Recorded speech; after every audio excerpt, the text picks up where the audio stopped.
The apartment door was open when I turned the key. Suspicion pushed me inside. I saw the small square box emptied on the table, and the ring's cushion pressed flat. My hands tightened around the strap of my satchel.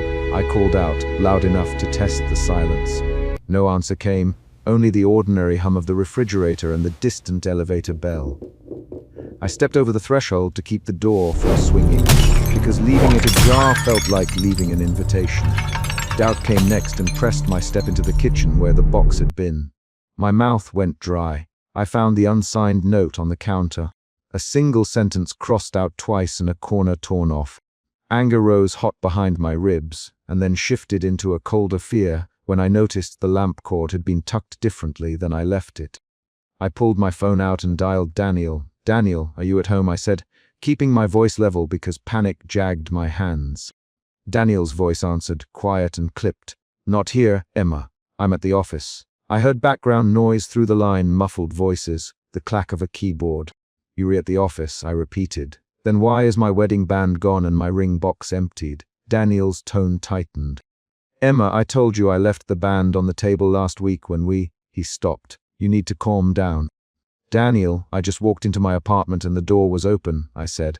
My voice cut. Someone's been inside. There was a pause. Paper rustled on his end. "I haven't been in your apartment. I was at a client dinner. I can drive over." He hesitated. "But I can't." The line hummed. I heard an indistinct male voice close by him. Daniel's words became clipped. "Emma, I'm telling you, I'm not the one who took it." He added, "Too fast. I can meet you later." "Don't lie to me, Daniel," I said. "Don't say you were at a client dinner when I can hear someone in the background." My voice dropped to a warning. "Where are you right now?" "I'm in a car," he said, each syllable measured. "Emma, calm down. This is bigger than us. We should handle this," I echoed. "Or handle avoiding me." He went quiet for a beat that tightened my jaw. Then he said, "I have to go." The line ended. My hands trembled. Suspicion burned into anger, and then into a sudden, sharp fear that someone had watched where I kept the band for months. I texted Michael with 2 short lines. "Coming over," door open. The text sent like a small lifeline. Michael answered within minutes. "I'll be there in 10, his message read. His name on the screen steadied me better than I expected. When Michael arrived, he stood in the hallway with his jacket still half zipped, eyes scanning the threshold. He kept his hands out of his pockets, palms open. "Emma," he said, using my name like a handrail, "show me." I let him in. He moved across the kitchen floor carefully and crouched to inspect the lamp, where I had found a lamp I loved for its clean brass. He tapped the base and found the tiny lens nestled inside the metal hollow. Michael frowned. "Someone rigged it," he said. He took a breath that sounded small and steady. "They wanted to see who came and went." I felt fear reshape into a specific demand. "Find who did this." The fear pulled my throat tight, and I counted to 3 so my voice would not shake. "Daniel," I said. "He was on the phone when this happened. He wasn't here." My fingers rubbed the empty cushion of the ring box like a ritual. "He needs to be honest." Michael stood and reached for my satchel without asking. He carried it to the living room and set it on the sofa while he checked the surveillance footage we could pull from the lamp's recorder. The laptop screen showed grainy time, stamped images. Daniel appeared on the footage, walking out of the apartment carrying a paper bag, head down, sleeved in a dark coat. My stomach dropped at the sight. Then the footage showed a third figure, a darker shape in the doorway following Daniel a beat later. The figure moved differently, more careful than necessary. I felt anger harden and then slip into a clearer, colder fear that this was no careless ex after a fight, but a planned intrusion. We went to the precinct because I could not sleep with that third figure in my head. Officer Ruiz let us in, rubbed his jaw, and took my statement with a slow pen. "Personal dispute," he said twice, writing the words. "You two know each other, it happens." His brows did not move. The dismissal landed like a second injury. "Officer Ruiz," I said. "There was a camera hidden in a lamp and someone followed Daniel out. There's footage." I put the laptop on his desk and tapped the screen. "You have to look." He reviewed the footage with a deliberate, trained indifference. "I see a man leaving. I don't see evidence of burglary. You want to press charges." Michael cut in. "Officer Ruiz, the lamp had a lens inside it. Someone was recording Emma in her home. That's illegal. That's a crime." Officer Ruiz leaned back. If Mr. Hayes was there and left of his own accord, this is a civil matter for now. You can file for harassment, but these things take time. He shrugged in a way that dismissed urgency. You can file a report. We'll log it. I looked at Michael and felt resolve and anger fuse. We will file, I said. We will demand checks. This isn't something we wait on. My voice did not shake. I forced it steady and the truth felt like wood under my feet. When I left the station, Daniel's office was the next place I went.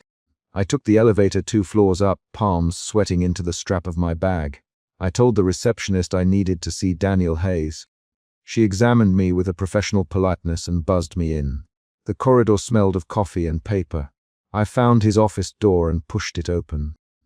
Daniel stood at the window with his back to me. He turned when he heard the door. "Emma," he said. The single word was contained, as if he had practiced it. "What are you doing here?" "I came for answers," I said. I set the laptop on his desk and pointed to the footage. "Tell me why you were in my apartment, why my ring box was emptied, and who you were with." Daniel's face tightened. "Emma, sit down. We can talk this through." His fingers folded in front of him on the desk. "You re-blowing this up?" "I am not blowing this up," I said. "Someone entered my home, someone placed a camera. The footage shows you leaving and someone else behind you." He inhaled slowly. "You know me. I didn't plant cameras. I left the band for you as I always did. You took it," and he cut off and ran a hand through his hair. "You don't understand the pressure at work." "I know you, Daniel," I said. "I knew you enough to see when you were avoiding me. I knew enough to expect a phone call about dinner, not an empty box and a camera." Daniel moved closer to the desk, his voice lowered. "Emma, I didn't script this. I haven't slept. I didn't come to hurt you." "You didn't hurt me," I said. "Not with your hands." "You hurt me by not being present when I needed you. That absence doesn't excuse whoever is watching me." He snapped. "You think I'm capable of that? Of following you, of planting a camera?" His hands made a small, panicked sweep. "Emma, say his name. You think I set this up?" "I think you left," I said. "And someone else used that gap." Daniel's jaw tightened and then a new tone appeared. A brittle defense wrapped around shame. "Maybe I left," he said. "But leaving and spying are different." He leaned forward. "You don't get to call me irresponsible and then call me a criminal." The argument escalated into a rapid exchange, 3 lines that snapped back and forth. "Daniel, why is my door open? I have my own life." "Your life includes knowing who has been inside my home," he scoffed. "You think I'm the only one who could leave a door open?" "Daniel," I said. My voice hit a raw edge. "You were the last person the footage shows. You were there." He reached for the laptop to shut it off. "Emma, stop. You're making this worse." I grabbed the edge of his desk. My hands were steady. "Name the man in the footage," I said. "Tell me who followed you out." Daniel's face changed. He blinked. "I don't know." The words came flat and quick, no shelter in them. The admission tilted the conversation into a new, dangerous place where denial could no longer hold. I left his office with more questions. The doubt that had pushed at me now turned into a prickling fear that I had underestimated how exposed I was. I walked home with Michael at my side and the city underfoot like a sequence of bright alleys. He kept a steadying hand at my back, just above my shoulder. That night we returned with Officer Ruiz and a locksmith. The building's hallway smelled of wet pavement. My apartment door, which I had left closed, now had a locksmith's temporary mark. We waited while he worked. The door opened and we went in together. The kitchen light hummed. On the table the wedding band sat where the footage showed it placed. On the paper towel, turned so the engraving faced the ceiling. I froze. Michael stepped in front of me. "Emma, stay back," he said. His voice dropped and there was no humor in it. From the shadowed doorway, Daniel stepped forward and the air slid hard against my chest.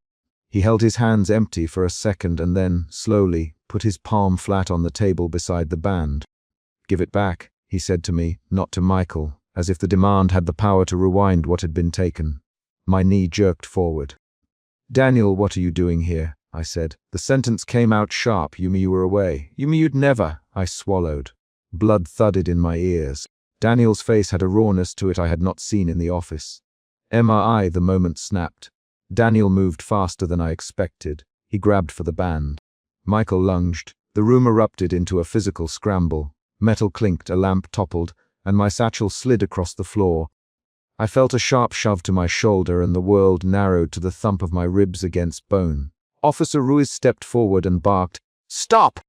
The command landed like a physical blow. Daniel turned on Officer Ruiz, chest heaving, eyes wide. "Get out of my way," he spat. "This is private." Michael had Daniel pinned by the arm. "Daniel, stop Michael." His words were made of effort. Every line was short and controlled. "Daniel, let go." Daniel twisted. His hand struck Michael's jaw. Michael staggered but did not fall. I moved between them and felt my palms go slick. Daniel pressed the edge of his fingers into the table as if it anchored him. "Emma," he said, each syllable a snap. "You don't get to make me look like the bad guy." "Daniel," I began. My voice was low. "Daniel, stop." There was a hard strike sound as the lamp hit the floor. Officer Ruiz grabbed Daniel's wrist and pulled.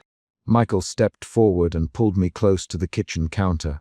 Daniel slammed his fist against the wall and then against the table. He lunged for the band again. Michael shoved him back and a scuffle finished in a tangle of arms and a scraped knee.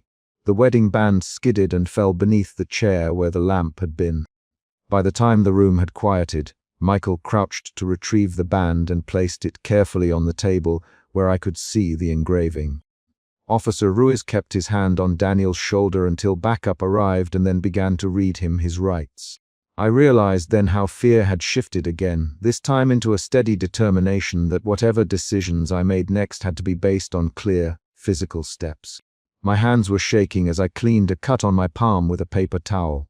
Michael watched me, not saying much. He wrapped the paper towel in his own hand and put it aside. "You okay?" he asked. "I'll be," I said. The words were not a promise. They were a small, factual arrangement. At the hospital triage, a nurse checked my bruises and bandaged a cut on my forehead. Michael held my hand while the nurse worked. Officer Ruiz filled forms and repeated names with a clipboard between his palms. Daniel sat in a chair with his head down, shoulders tight. He did not look up. In the early morning, at dawn when the light came thin through the blinds, we sat in the living room with the band between us on the coffee table. Michael had taken off his jacket and folded it over the back of his chair. He looked at me with a steadiness that required no grand words.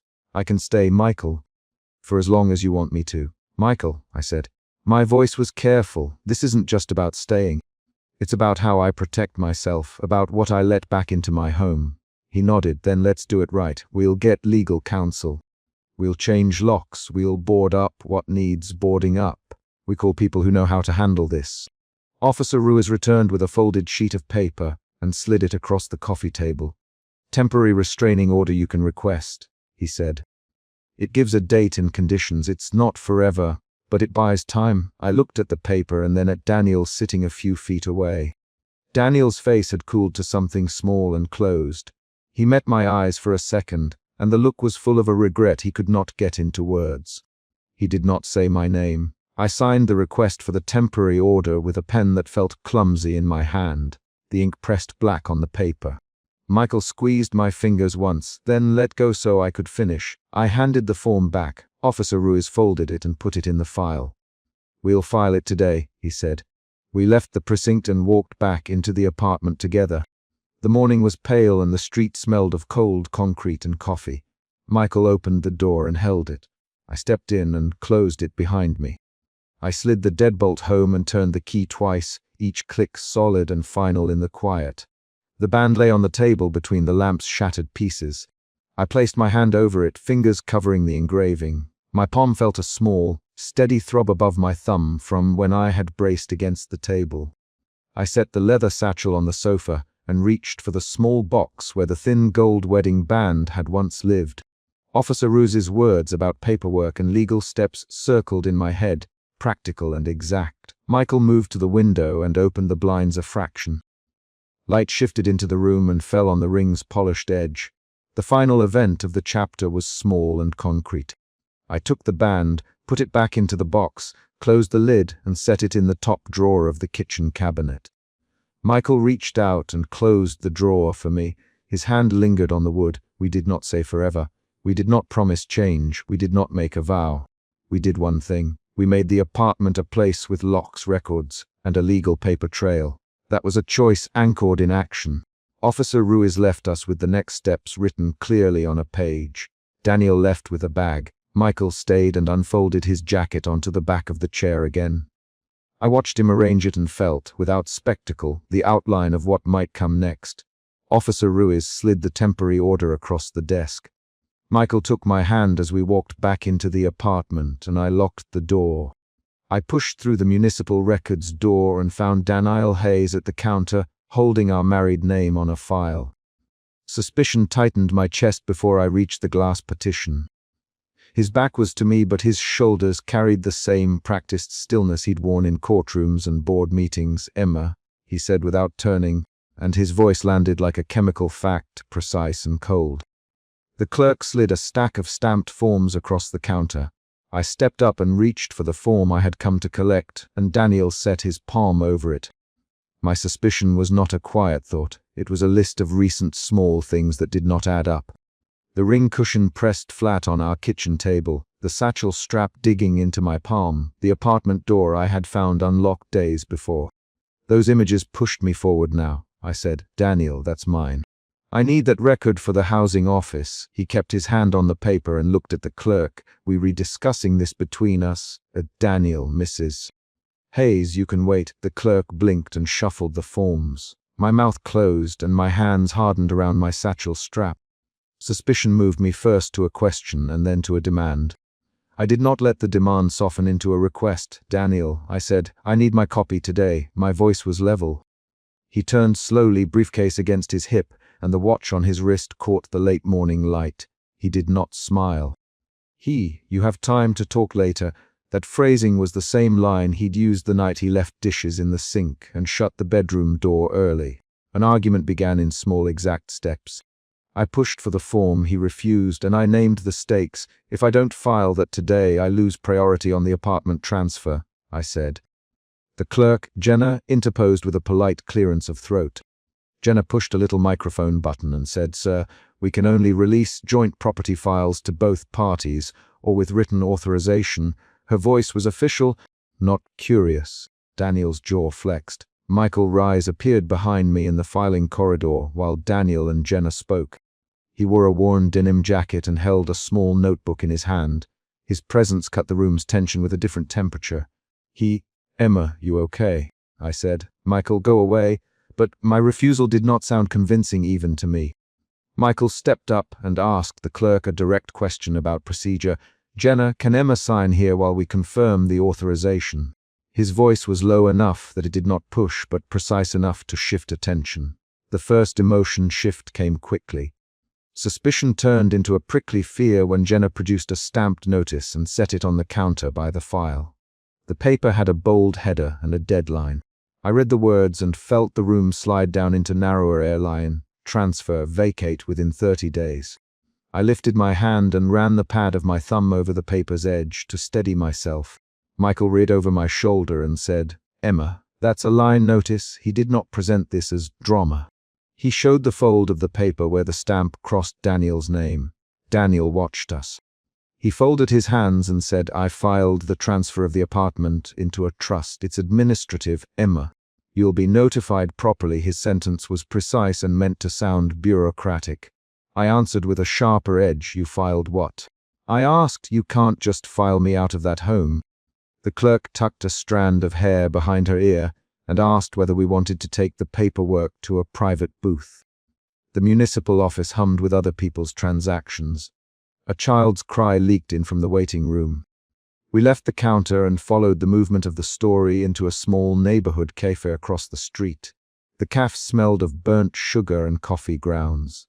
A barista wiped down a table with practiced thumbs. Daniel took a booth by the window and did not explain fully. Michael sat at one side of me and folded his hands on the table. "He'd tell me everything, you know." I unfolded the list. Ring box emptied, the cushion pressed flat, the apartment door unlocked the night I came home, the message thread where Daniel had said he wanted a quiet split. I spoke in short sentences so I wouldn't fall back into the long, searching explanations I had used before. "Daniel, Emma, I initiated an administrative transfer. It's standard. You will be given an offer to relocate or take a settlement. I handled this because you were not reachable on short notice." He sounded like a man explaining a calendar conflict. Michael's hand tightened on his notebook. His knuckles whitened. I saw him lean forward slightly. The second emotion shift arrived, fear sharpened into anger. I said, "You handled what? You can't decide my home for me." My jaw clicked. Daniel's eyes flicked toward the window and away. "Mrs. Hayes," he said, using the old formal tag. "This is efficient. You can sign to accept the settlement, or you can contest the transfer in court. There's procedure for both." He set his watch hand down as if to mark time. Michael replied, "Daniel, you used joint property without telling her. That's not efficient. That's a choice." His sentence was flat. Michael kept his voice in the baritone that made people listen. We argued in 3 quick exchanges, the kind that moved through a room in awkward beats. "Daniel," I said, "you took steps without telling me. You left Emma. You left the morning after our anniversary and didn't answer my calls." He countered. "I did not leave to make you feel better," I said. "I left because you closed the bedroom door and didn't come back." Michael put a hand across my knuckles and said, "Emma, look at the envelope. Check the seal." That was an external event. I unfastened my satchel and found a stamped notice tucked in the inner pocket with my grocery receipt. The notice carried a municipal seal and Daniel's name typed under an administrative signature. The paper's corner had a brown coffee ring. I read the deadline out loud. "Vacate by 30 days, or we will initiate transfer proceedings," saying the date turned the abstract threat into a literal timeline. Michael stood and said, "We need to see the building manager now." Daniel's face did not change when Michael this. He folded his hands and watched us move. Outside the cafe the air had clouded into an early overcast. Michael walked briskly and I followed. He kept to short directions. "We'll go to the building office. If you sign nothing, I'll help you get temporary housing papers drawn up. Jenna can confirm procedure." The plan was a bridge from fear to action. My muscles loosened in response. I was still angry, but anger can be a tool when it is connected to tasks. We went to the building manager's office and knocked on a heavy wood door. The manager, Mr. Alvarez, sat behind a desk with a ledger and a highlighter. He looked at the transfer notice and then at Daniel's name. "Mr. Hayes did submit paperwork," he said. His voice was flat, but the ledger's corner betrayed an index card with notes. He turned the pages. "We follow the municipal directive unless someone files a restraining affidavit or a court stay." The words were blunt. My throat closed. "Mr. Alvarez," I said, "I live here. I paid my share. There's no stay." My voice rose on the last 2 words. He scratched at a staple and said, "I need the municipal confirmation." Michael leaned in and asked, "Is there any administrative wiggle room? Any temporary arrangement?" He hit like a professional who had learned to ask narrow questions that reveal wider options. "Meh."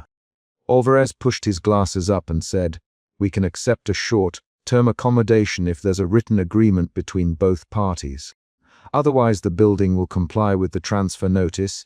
The manager's answer turned my abstract rage into a practical timeline again. The third emotion shift arrived as cramped energy, from anger into urgent dread. We had a deadline and no signed documents to fight it. Michael was quick. "Emma, I booked a room at a short-term rental. I called a pro bono legal clinic. Take a breath, figure what you will keep, then we pack essentials." His words were not sentimental. They were precise instructions that transferred power back into my hands. I heard myself say, "No, I won't let him steamroll me." That was a decision formed by action rather than a speech. Back in the stairwell between floors, where light thinned and footsteps echoed, Daniel stepped in front of me and stopped us. He had chosen the stairwell on purpose. It kept voices from franchising into the street. He looked at me and said, I'm offering you a settlement. Sign these papers and take the sum. It's clean. You leave without a fight and we both move on." His posture was rooted. He folded his arms and kept his eyes level. This was the climax the chapter had been moving toward. The stairwell felt narrower with every step of the argument. Michael leaned against the rail and kept his mouth shut until I needed him. My reply was short. "What exactly are you asking me to sign?" I asked. He slid a thin packet of papers toward me with a measured motion. I lifted the top sheet. It me to relinquish claim to the apartment and accept a one-time payment. The legalese had Daniel's counsel's stamp. "Daniel, sign now and I will have them process the transfer as administrative. Fight me and I will expedite it and involve the board. Time will not be on your side." The ultimatum was delivered in 3 taut lines. Michael interrupted with 3 rapid questions that shifted the rhythm. "Daniel," he said, "did you notify the housing office before filing? Did you file without consent? Do you have a judge signed order?" Each line was short and aimed. Daniel answered in kind, "I filed because it was necessary." "Daniel, no, there is no judge signed order yet." "Yes, I notified the municipality." The back and forth turned the confrontation from accusation into a forced exposure of facts. For a moment all 3 of us fixed on the paper. The stairwell's air smelled faintly of bleach and old concrete. "I refused to sign," I said. "I will not sign anything without my lawyer. I will not be pushed out by threats." My voice had a measured firmness that surprised me. Daniel's face hardened. "Then I will press the transfer immediately and begin eviction proceedings," he said. He used the word eviction like a blunt instrument. The threat hung in the stairwell. Michael stepped forward and placed a hand on my shoulder. "Emma, you don't have to decide now. I arranged a temporary place tonight and I can get the clinic on the phone. Let's move first, fight later." His offer was concrete. Housing booked, legal help called. The 4th emotion shift moved from dread to cautious relief. I felt silicon, thin relief where panic had been, because an alternative now existed. Daniel watched us collect our bags. "You'll regret this, Emma," I answered with a small, literal action. I zipped my satchel closed and tucked the sealed ring box deeper inside. I did not engage the threat. Michael opened the lobby door for me and we stepped into late afternoon light that was warm but not forgiving. Outside, on the curb beneath a stretch of maple trees, I sat and pulled the stamping notice from my bag again. I placed the sealed ring box on my lap and turned it in my hands, the metal cool against my palm. Michael handed me a paper with the short-term rental address and a phone number for the clinic he had reached. "You don't have to leave tonight, Emma. We have 30 days and we will use them." He spoke like someone listing items on a checklist. I felt a small stubborn hope take root, not because everything had been solved, but because a plan existed. I folded the notice into the inner pocket of my satchel without signing anything and stood. "Thank you," I said to Michael. I did not say thank you to Daniel, who had already walked away toward his car with his briefcase swinging at his side. We walked toward the rental in a pace that matched my thoughts, quick, practical, focused on what to do next. Michael kept reciting next steps. Document inventory, lock change, moving essentials, clinic appointment. Each action transformed worry into a sequence of tasks. I found I could breathe in between them. That evening, in a small 3rd-floor room with a thin duvet and a window that tracked the last light of day, I pulled the ring band from its small box and put it back on the cushion for the last time. I did not place it on my finger. I arranged a list of papers I would need to contest the transfer. Receipts, the housing ledger, our joint payment records. I wrote names down in neat columns. Jenna at the municipal office, Mr. Alvarez, Daniel Hayes, Michael Reyes. I scheduled the clinic meeting for the next morning. Before sleep, I called my sister and read the facts out loud. Questions came from the other end. "Is Daniel trying to make this a clean break?" My sister asked. "It looks like it," I said. Speaking the facts converted fear into measurable items. I fell asleep with the satchel at the foot of the bed and the list under my pillow. At dawn I woke with a single clear action: gather documents. Michael arrived with a small duffel and a 2-page summary he'd written for the clinic. "Emma, here's the summary. We will ask for a stay and a temporary injunction. If the municipality moves this as administrative without a judge, we can file emergency relief." He spoke in practical steps and kept his cadence even. I felt the last emotion shift from guarded hope into a focused determination anchored to tasks. That determination was not a slogan. It was a set of movements I could repeat. We moved through a sequence of events that changed the immediate map.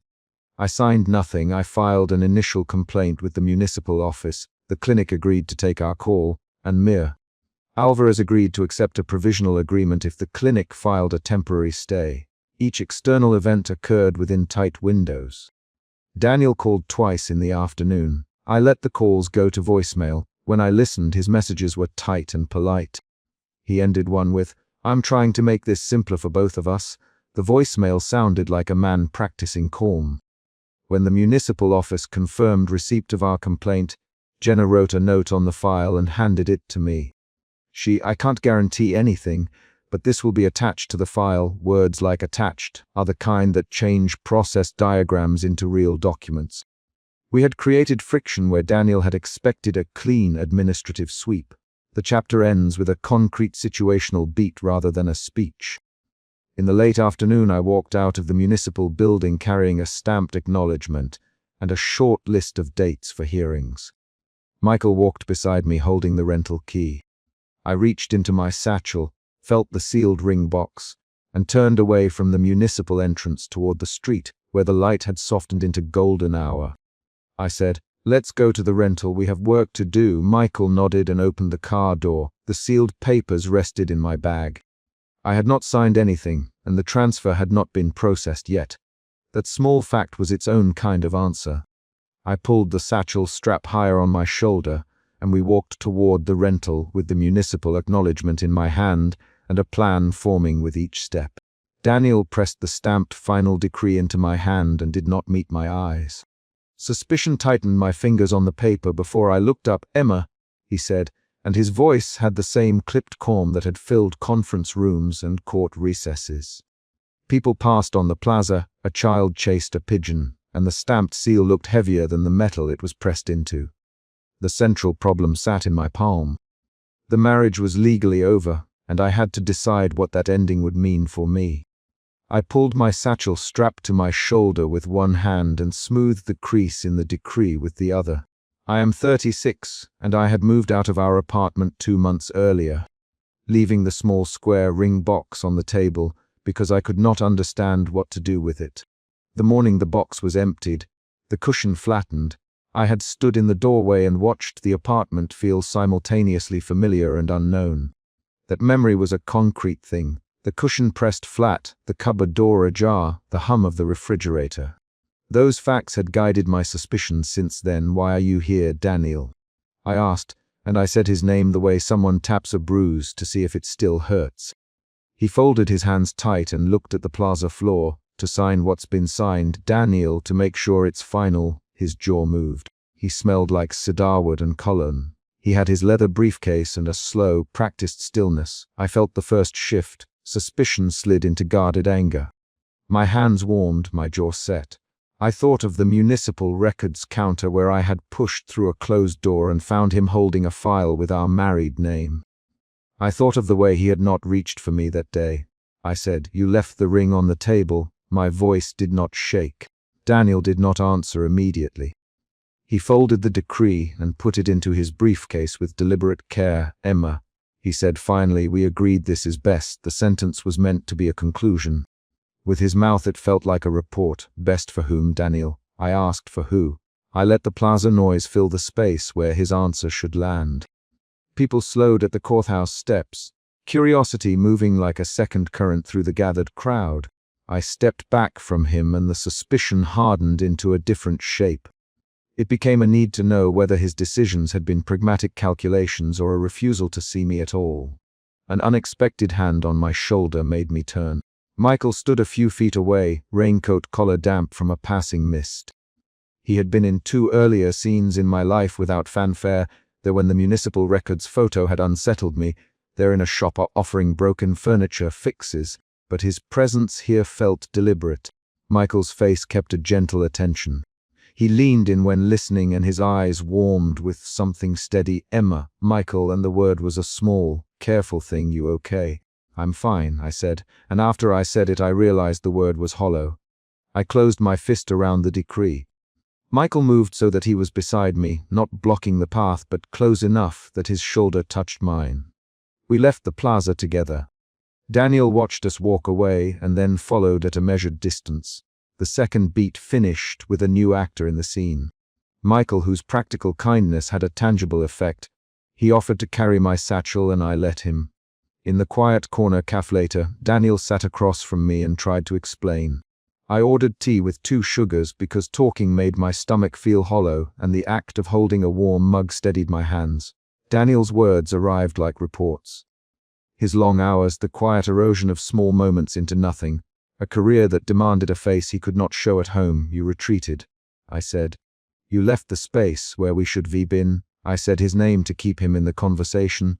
"I didn't leave on purpose," Daniel replied. I thought I was protecting us. I thought keeping the distance would keep the problems from spilling into your work, into mine. I thought. My anger tightened. I said, "You thought without asking me what I wanted." The sentence landed like a stone. Daniel's face shifted. He touched the crease between his brows with his thumb. Michael arrived at my kitchen table later with a small stack of printed emails and his phone. He set them down and pushed one sheet toward me. I pulled these from a thread Daniel copied to his assistant. "Michael," his voice low, "read them." He leaned in. "Read the dates." Michael's presence was not dramatic. It was a steady lever. His action changed the balance. I read the emails. My eyes stopped at a line where Daniel had written, "A pragmatic separation will remove personal liabilities and allow us both to focus. She will understand once the papers are final." The sentence was concrete. There was a date, a time, stamped signature. The accusation in black type turned suspicion into betrayal. "Daniel wrote that," I said. My voice was smaller. "Yes, Michael, he discussed negotiated clauses. He wrote about limiting obligations to the estate and keeping quiet." Michael's hands were folded on the table. His knuckles were white. "He never asked you. He named the fact and left it in the open." That moment was the chapter's pivot. An emotion shifted again. From guarded anger to a raw, hot betrayal I could not swallow. I slammed my palm on the table. The sound startled the cat sleeping on the windowsill. "Daniel," I said when he joined us at the table, "did you write this?" He sat down without asking and looked at the pages as if they were foreign. "Yes, Daniel. I thought it would make things easier. I miscalculated." The word miscalculated is not an apology. It is arithmetic. "You negotiated clauses that leave me vulnerable." I said, "You made decisions that affect me," and called it pragmatic. "You used our marriage as a ledger entry." I said his name to puncture the sentence. Daniel's face went taut. He folded and unfolded his hands. "Emma, he began. "No," I cut in. "Don't answer me." I kept my voice even. "Did you plan this, Daniel? Did you plan to sign us away without telling me the terms?" There followed a rapid exchange of short lines. Daniel's voice was clipped. Mine was steady. Michael's interjections were careful and deliberate. "I never meant to hurt you, Daniel. You meant to avoid hurting yourself." I said, "Emma, listen, Daniel. Did you tell anyone else?" I asked. "Only my assistant." He said, "Only." I repeated, "It was supposed to be temporary." "Daniel, temporary." I asked. "You emptied the box, Daniel. You pressed the cushion flat." I named the apartment detail I had kept since the evening I found the ring off its cushion. Daniel flinched. He had not expected me to remember that exact thing. The caf table seemed closer, chairs scraped. An outsider at the counter looked up. Michael folded his hands and did not speak for a beat. Then he pushed another sheet across the table. "There are messages about custody of the family dog," he said. "There are clauses about my professional credits and access to your freelance accounts. There are numbers. Numbers matter, Emma." He wrote numbers and deadlines. Michael's voice compressed the betrayal into facts. That was the mid-chapter mini cliffhanger. The discovery that Daniel had negotiated specifics which shifted power. For a moment I could not breathe. My heart thudded like a finger on a drum. Outside, rain began and dusted the pavement. I rose abruptly and went home with Michael following at a sensible distance. The apartment door was the same door I'd walked through months earlier. The same small square box had been empty then, the cushion pressed flat. Now the cushion lay in its place and the box sat closed on the table. Michael put down his bag and looked at me with a question. "What do you want to do?" he asked. "I want answers," I said. I opened the drawer and took out the thin gold wedding band that had been removed from my finger. My thumb rubbed the metal and I felt the ridge where it had worn against my skin. We called Daniel and he came. He came like someone stepping into a room that formerly belonged to both of them and now smelled different. He moved to the kitchen chair and stood on the other side of the table, like someone about to be judged. "Daniel," I said, and I did not speak quietly. "Answer me. Why did you make those arrangements? Why did you write them as if I were an obstacle to be managed?" He folded his hands the way he always had when uncomfortable and avoided my eyes. He opened his mouth and closed it once. Then he tried to explain. "Workload, fear of public fallout, the idea that clarity would simplify both our lives. You thought clarity meant excluding me," I said. "You thought clarity meant you could decide alone," I said his name sharply. "No.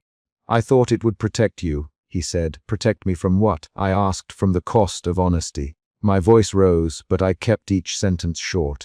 Michael's hand was on his bag strap, his jaw set. There were 3 rapid exchanges. Each line was short, each name repeated so listeners could track who spoke. Daniel, did you ever say you were sorry?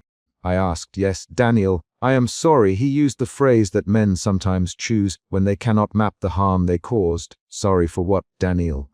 I asked. For making you feel discarded. He said, do you understand how it felt to come home and find the box emptied? I asked. Daniel swallowed. I remember you in the doorway. He said, I remember the look on your face. I should have come to you then. His voice dropped. I should have asked you what you wanted. His admission was a sliver of clarity. It did not fix the ledger entries. It did not return the months when he had preferred distance to conversation. It did not erase the emails with dates and clauses. I set the band on the table and slid the pages of the printed emails in front of him. Tell me how you think that reads, I said. He read in silence. His shoulders moved with each breath. It reads like I made decisions without you. He said, it reads like you chose to protect your career over our marriage. I said his name to punctuate the sentence. He looked at me then with a vulnerability that had been rare in our marriage. Emma, he said, I don't know how to repair what I broke. I don't know how to show you that I see you now. His voice caught on C. The word was small and it meant more than an apology. Michael touched my arm and said, Emma, you don't have to decide now. Let him show you the specifics. Let us look at the accounts. Let us set boundaries. His words were practical and careful. An internal shift happened. Anger cooled into a sharpened resolve. It became clear that repair, if possible, would require concrete actions, not promises. I told Daniel I wanted documentation of every change he had discussed, every message he had sent. I wanted names and dates. I wanted the clauses that affected me revoked or renegotiated. Emma, Daniel, if you ask for that, you will make things public. People will ask questions. His hands trembled slightly. Then let them ask. I replied, if the cost of being honest is discomfort, take the discomfort. Do not remove me to avoid it. I said his name. We spent the night turning over emails, making phone calls, and setting appointments. Michael stayed until midnight and offered to take down notes and call a lawyer friend who specialized in family agreements. He wrote details in his small notebook. The habit made the chaos ordered. On the rain, darkened pedestrian bridge the next night, the scene reached the climax the outline had promised. Raindrops cut lines across the river below. Daniel stood toward the center of the bridge, coat collar damp, watching the water. Michael arrived behind me with an umbrella and kept a respectful distance, but did not leave. This is the part where you tell me you will come back, Daniel, or the part where you say you will sign something else, and we go through with a public reconciliation to keep appearances. He my name twice in a sentence as if it would persuade. Daniel, you negotiated clauses that made me vulnerable, and then called it a solution. I replied, you emptied the box and treated our life like a contract line to be optimized. I won't be optimized. I held the small boxed ring in my hand. My thumb traced its edge. Michael, steady as ever, held the umbrella over both of us and kept his voice low. Emma, whatever you choose, I'll back you. I'll not ask you to patch what isn't fixed. I'll offer ordinary things. Groceries, a partner who checks in, help with the places where practicality matters. He my name, and Emma, his voice was steady baritone. There followed the chapter's emotional peak. Tension at 10 on the bridge, the rain, 2 men presenting different paths. One offered brittle regret and excused absence. The other offered slow, practical care that did not demand immediate reciprocity. I felt a final shift in myself, from hurt to decision. I put the band back into its little box and felt the metal cold under my thumb. I looked at Daniel. You others, this would make things easier. You chose clarity instead of conversation. You left me a ledger item. I won't be a ledger item, Daniel. I won't ask you to change your life for me, but I will not go back to being unaccounted for. The sentence was short and exact. Daniel's posture broke for a second. Emma, please, no, I said. I closed the box lid and slid it toward him across the wet stone. This is where it stays. The box was a hand-sized object. Its movement was a final, concrete action. He looked at the small square and then at me. Michael stepped forward then and offered his hand. He did not say grand words. He'd take my hand when you were ready, no pressure. No hurry, he moved with the steadiness he had shown since our municipal records encounter. I looked at Michael's hand, then at Daniel's face. Daniel's expression was a mixture of regret and a son's admission that he could not undo the past. Michael's hand was patient. I placed the tiny box into my coat pocket instead of handing it to either man. I need time, I said. I named the need as a boundary. I need space to rebuild what matters to me without being negotiated away. I said Daniel's name. Daniel, do not contact me about reconciliation unless you have concrete, recorded changes and are willing to accept boundaries I set. I said Michael's name. Michael, thank you. Give me room. Daniel's shoulders slumped. He nodded once. Michael's lips lifted in a small, understanding smile. The rain eased. The bridge light reflected in the water like a strip of copper. Back at my apartment, we set down the facts. I placed the ring into its box and put the printed emails into a folder labeled with the date. Michael called the lawyer and scheduled a meeting. Daniel agreed to provide full documentation of the negotiations and to cease unilateral actions. He promised to consult with me on any public statements. At the kitchen table, I placed the wedding band inside the box and closed the lid with a deliberate motion. The action felt final and practical. I slid the box into a drawer and turned the key on the small wooden lock. The lock clicked. The click was literal and not a metaphor. Daniel stood at the door. Emma, he said yes. I asked. He swallowed. I am sorry. I will do what it takes to fix the damage I've caused. I don't expect forgiveness. He my name and left his sentence open. Then start by fixing what you can, I replied. Repair the accounts. Name what you changed. Accept responsibility publicly if needed, and stop negotiating me away. The words were commands dressed as requests. He left. Michael stayed long enough to make sure the lawyer appointment was confirmed and to refill my sugar jar. He wiped his hands on a towel and carried the stack of documents away when it was time to go. He paused at the door. Emma, he said, I will be here tomorrow with coffee and the lawyer's number. No more surprises, thank you, Michael, I said. I said his name and meant it. The next morning at golden hour I walked alone down the sunlit street. The air smelled of baked bread and wet pavement. The city moved in its measured ways. A delivery truck backed up 2 blocks away. A neighbor clipped a hedge. A dog barked. My step felt lighter, not because everything was solved, but because I had chosen a boundary and a direction. I had closed the box, scheduled accountability, and asked for recorded changes. At the corner I paused and took a breath.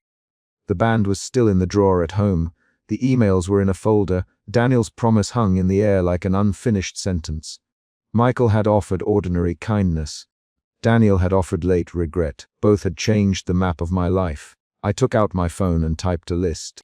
Meeting with lawyer, meet accountant, change account passwords, sell shared furniture or split proceeds fairly. Each line was a task, not a slogan. I folded the phone and walked on. In the kitchen that night I closed the drawer over the ring box and pushed it shut. The drawer moved smoothly. I sat at the table, opened a notebook and wrote down the day's facts, dates, emails, witnesses. I wrote Daniel's name and Michael's name on the same page, and next to each I listed what they had done and what they had promised. The act of writing turned emotion into concrete obligations and schedules. I did not pretend that everything felt resolved. Anger still rose in tight places. The betrayal had left marks, but the moves I made were practical. I scheduled the meetings. I called a friend to help me inventory what had been left in the apartment. I told Daniel I would accept no unilateral decisions. I asked Michael to help with logistics. The final beat came not as a flourish, but as an action. The closing of the drawer and the setting of a boundary. I had refused reconciliation with the man who hadn't asked me how I wanted to be treated, and I had accepted the company of someone who offered steady, earned kindness without demanding a faded title. I set the wedding band into the small wooden box, closed the lid, and turned away. The action was measured and ordinary. Outside, the sun hit the pavement at a warm angle. I walked down the street with no grand speeches, only a list in my pocket and a plan on my calendar. I kept moving forward one precise step at a time. The last sound I made that night was the drawer sliding closed behind me, the small click of wood meeting wood. And then my shoes on the pavement as I left the apartment to begin building a life that would be defined by choices I could see and name.